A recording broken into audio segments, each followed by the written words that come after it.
ከሰው ሁሉ ክፉ ማለት መጥፎ ሰው ማለት عند الله منزلة يوم القيامة የቂያማ ቀን አላህ ዘንድ መጥፎ ደረጃ ያለው ክፉ ሰው ማለት من تركه الناس اتقاء شره ያሉ ሰዎች የሱን ክፋት በመፍራት የሚተውት ሰው ነው።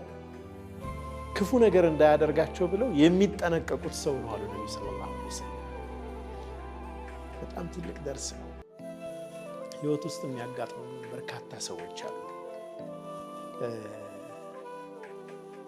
ክፉ እንዳይናገሩን ስንል ጥሩ ምን ሆነላቸው? እኛስ ክፉ እንዳይናገሩን ክፉ እንዳያደርጉብን ተብለን ሰዎች ጥሩ የሚሆኑልን ሰዎች ከመሆን ምን ያክል ድነናል? ራሳችንን መጠየቅ ያስፈልጋል።